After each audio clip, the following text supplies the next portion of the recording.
Hello everyone, welcome to our little talk show. Today we were going to talk about movies, but not just about entertainment, but about the possibilities of the future of humanity. Well, I'm Pranat Hautami as your host today, and here I'm with two speakers will accompany me in discussing climate fiction films. And for two our speakers, can you introduce yourself? Hi, I'm Jordan Danangjaya. I am the first speaker. Hi, I'm Nida Uljinan Maimonah as the second speaker, and I'm not here as the theory expert, but more as a film lover and a regular audience. Okay, before we get into the topic, I'm curious. Have you ever watched a disaster film that initially felt innocent, but then made you think or even became paranoid? The first time I watched a disaster movie, it made me realize that human life can easily and suddenly die because of disaster. So as a Muslim, it made me rethink about my sins. So it really scares me. Okay. And for me, honestly, yes. At first, I think like disaster movies feel over the top, like everything is collapsing way too fast. But after watching them, especially now, sometimes I catch myself thinking like, what if this actually happens in real life? I mean, and it kind of stays in your head longer than you expect. Okay. So, as a film viewers, have you ever felt that disaster film feel closer to this life? Definitely, with all the extreme weather right now and environmental issues that we saw recently, I think disaster films don't feel that far from reality, and they feel less like a fiction and more like a dramatic version of what's already happening around us. Ah, and then, from a theological perspective, why are humans attracted to stories about destruction? I think the most basic things is like we kind of want to know how the distraction happened and how are people living after that distraction, or maybe even how people in that time trying to fix the problem that made the distraction happen. Then, when we heard the term science fiction, many people immediately imagine alien or Earth-time technology. But today we were focusing on climate fiction. Simply put, what is climate fiction like? From my point of view, it is a story that gives us the possibility of the future of a natural disaster that can happen in the future if something or a mistake has been done by humans or maybe naturally. It acts as a reminder to us humans to always preserve the nature to live in. Okay. For the second speaker? But I think for me, climate fiction is a genre that uses environmental disasters as the core of the story. So it's kind of like the plot is only about environmental issues. And the plot usually revolves around how someone survived or about a chaotic world changing. And then I think it's scary but also very grounded, yeah, because it's based on real environmental issues. Mhm. Okay. To the second speaker. In general, how do climate fiction film depict the climate crisis? I think for me, they usually show it through extreme visuals like flooded cities or like collapsing buildings and temperature changes. But beyond the visuals, they will hack like how fragile human panic really is when like facing the nature or facing the changing climate changing something kind of that. Okay. For the first speakers, conceptually, what differences climate fiction from other science fiction? So, what do you think of as a fan of climate fiction films? Are there any example or visuals or film story that are similar to current condition? So conceptually, what makes climate fiction apart from other sci-fi is that the danger feels real and familiar to us. Most sci-fi deals with something like alien invasion, distant future, advanced technologies, but climate fiction, on the other hand, is told in real environmental science and problems that already happen. The story usually take place in the present or near future, and humans are often both the cause of the crisis and the one suffering from it.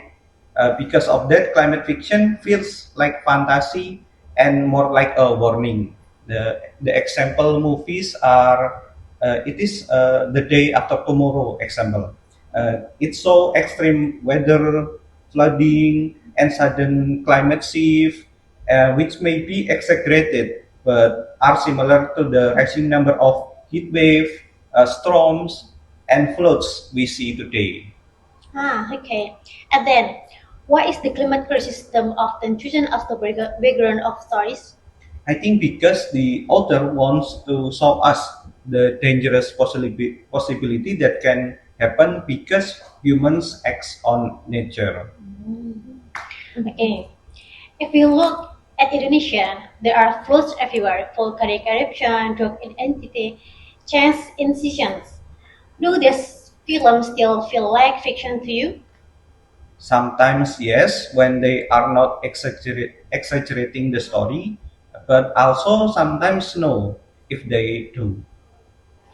Well, I think it's like not really because you see floods everywhere almost happen every year, and then like forest fires and unpredictable seasons. These films start to feel like imagination and more like a warning, maybe for me. Okay, for the first speakers, in your opinion, what is the theoretical reflection of the current climate crisis and human behavior, especially in our country? Just like the theory of Abraham Maslow about hierarchy of needs, we humans always go back to the first needs, which are the first stage. It is the physiological needs, which are food, shelter, and also sleep, something like that. Okay. So for the second speaker, so what do you think as a fan of climate fiction films? Are there any example of visual or film stories that are similar to current condition? As a fan, yeah, especially scenes that show mass of evacuations or people struggling to find necessities, and those moments really resemble what we see on the news today. And just as the film from the film and the reality, it's just the difference is just on a larger scale. Okay. In your opinion, are those films just scary or do they reflect reality on perfect solutions? I think this film always wanted to combine all of the things you said about scary or reflect reality, but sometimes I cannot see how they gonna solve that problem. For me, I think they are more than just scary because they reflect reality and make us question our priorities when we survive. I mean, like when we have nothing, we will find food, some food, or take place to sleep. Even if they don't give direct solutions, they push us to be more aware and critical in the films. Okay. Well, friends, for your information, to read comic fiction genre film more deeply, we can use Maslow hierarchy of need theory.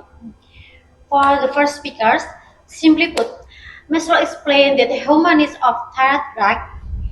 Could you briefly explain the level of human needs and how Maslow views human needs in a crisis? Okay, so I'm gonna explain it. The Maslow Maslow explained five hierarchy of needs. The first one is physiological needs. The thing that I said earlier, like sleep, eat, shelter, because the human body cannot function optimally if those needs didn't are not satisfied. After the first one is satisfied, the second one is safety and security needs. Needs can be fulfilled by the family and the societal structure, such as law enforcement, medical care, social stability, and also property. After that is satisfied, the third one is love and belongingness. It Wow. including friendship, family, and romantic relationship. After that, the fourth one is esteem needs. So what is esteem needs? It includes self-respect, achievement, and recognition from another people. So you want another people look at you and yeah, and think that you have achieved something. And then the last one is self-actualization. It is the pursuit of realizing one full potential through personal growth, creativity, achieving meaningful goals. Maslow described it as the desire to become everything one is capable of becoming. In human crisis or disaster, we can see that human lost many things, sometimes even their house or job. Right, right. The most important thing they need is, of course, food, shelter, and sleep. So we can assume that the first physiological needs are the most that humans need in crisis or disaster. Absolutely. I see. So for the second speakers, in film, how are these changing needs usually depicted? So I think we can see that in disaster films, we can clearly see how people immediately let go of their wealth, status, or like positions. Things like money, power, or something like social titles suddenly become meaningless, like they are nothing to them. When everything collapses, those things can't protect them anymore. And what matters most is basic survival, just like the first speaker said, such as like finding food, water, warmth, and a safe place to stay. And characters who were once powerful or wealthy are shown struggling just like everyone else, like they have nothing to do. And as a viewer, it really shows that in a crisis, humans are forced to return their most basic needs and all higher level goals are pushed aside. Well, it is so interesting, friends. And crisis situation like disaster or climate change, without us raising it, humans often descend to their most basic needs. And this pattern often appears in the climate fiction film we will discuss. After this, we will see how the three films depict humans when their basic needs are threatened.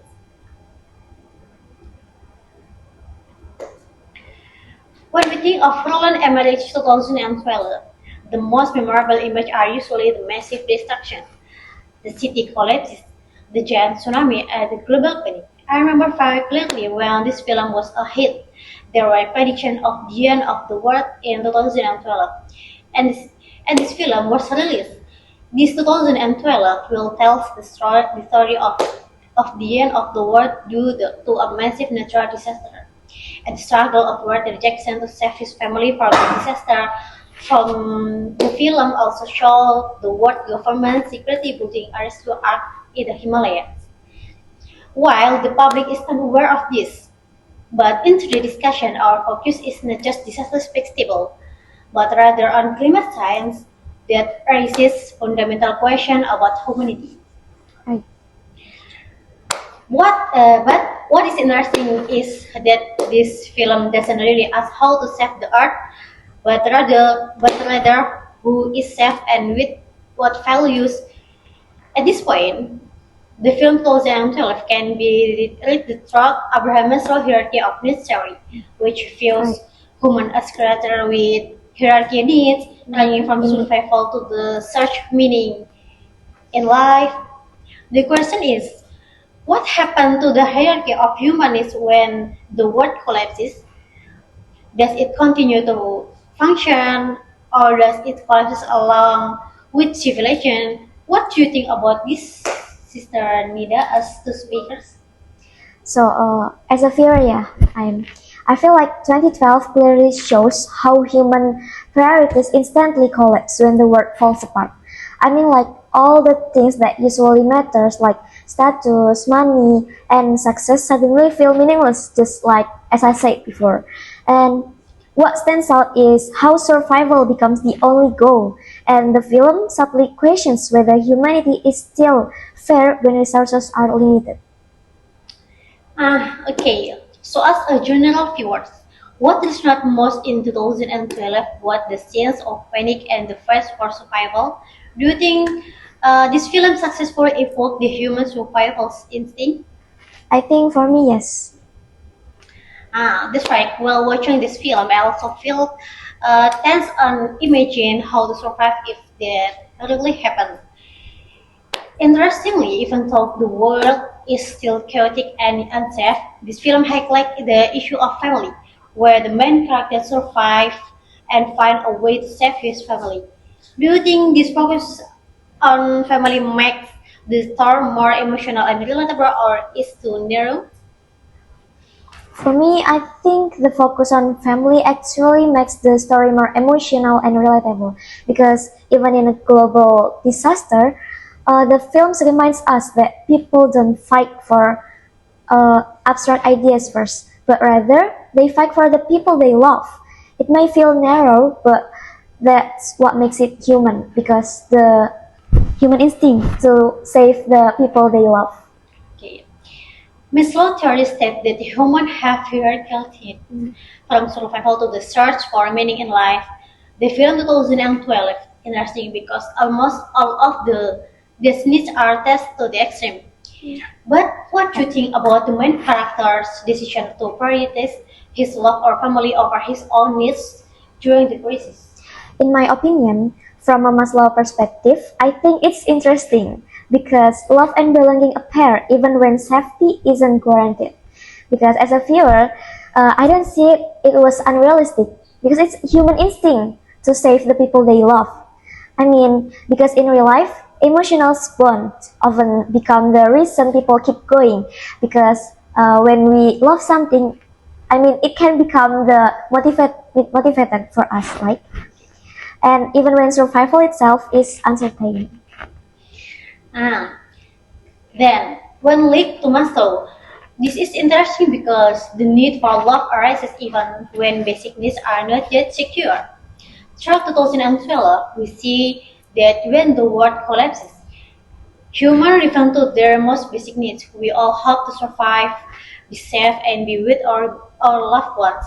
But the film also leaves us with a big question. Is survival alone enough? Perhaps 2012 is not the most critical climate fiction, but the film effectively shows how humans react to crisis.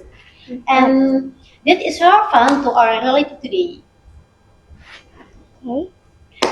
Ah, there is another film by Roland Emmerich about climate fiction, The Day After Tomorrow, Oh, that's 2004. It has a concept similar to 2012, Hmm? telling the story of human who must struggle to survive while their lives are under threat. Could you explain it, Jordan?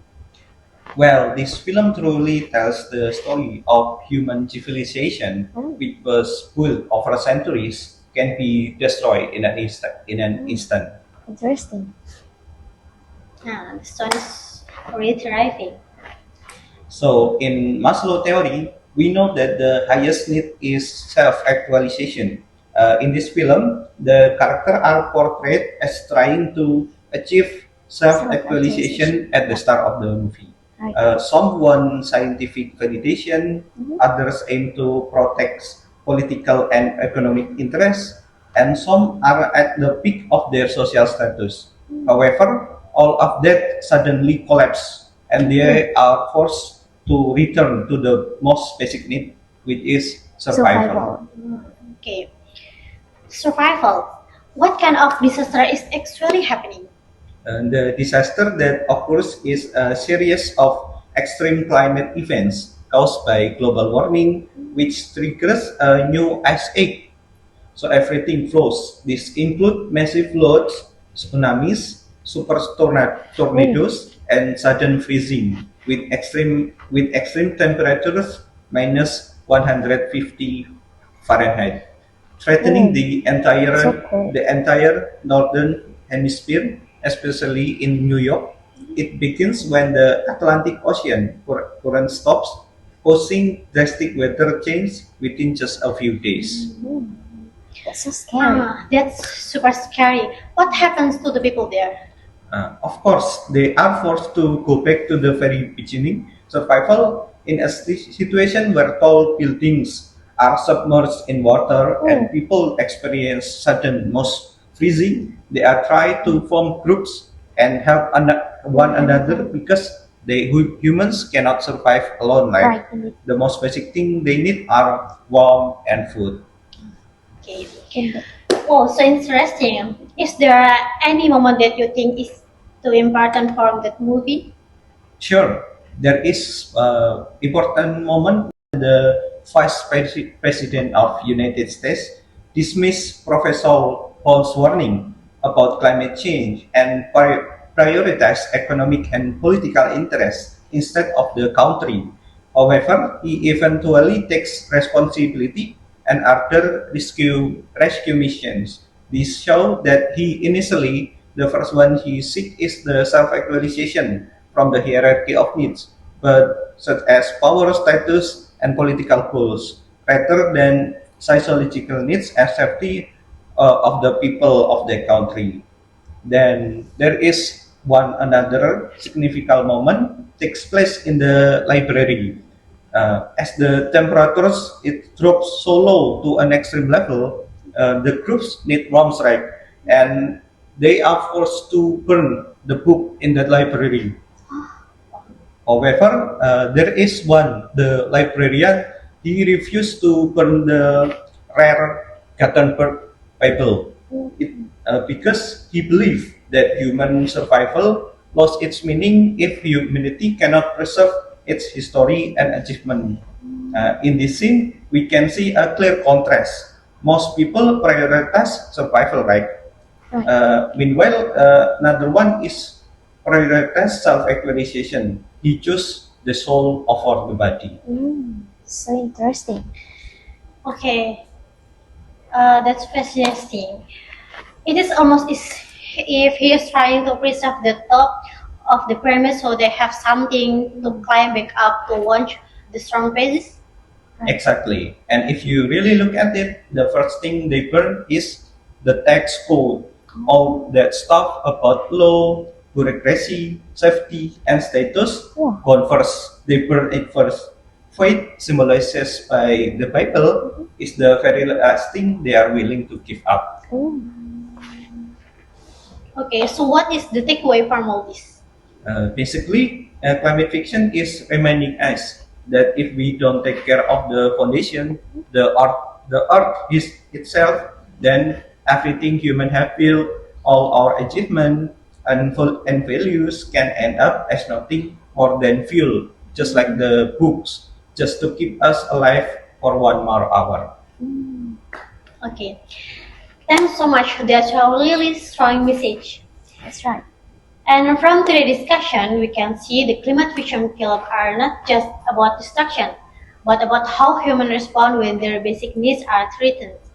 Film like 2012 show how survival and safety become the main priorities, while the day after tomorrow remind us that even in crisis, human connection and solidarity still matter. So Maslow's hierarchy of needs, we understand that crisis does not erase human needs. It reshapes them. People move between survival and meaning, depending on the situation. This is why climate fiction feels increasingly relevant today, as many of the issues shown in this film are already happening in real life, including in Indonesia. Right. So perhaps the real question this film raises is not how the world ends, but how humans choose to act in time of crisis. Thank you to our speaker and to everyone who joined this discussion. I'm Renata Thank you. and to our speakers. And this has been Human in Crisis Climate Fiction, short Maslow Hierarchy of Needs. See you in the next discussion. Bye bye. See you. Thank you.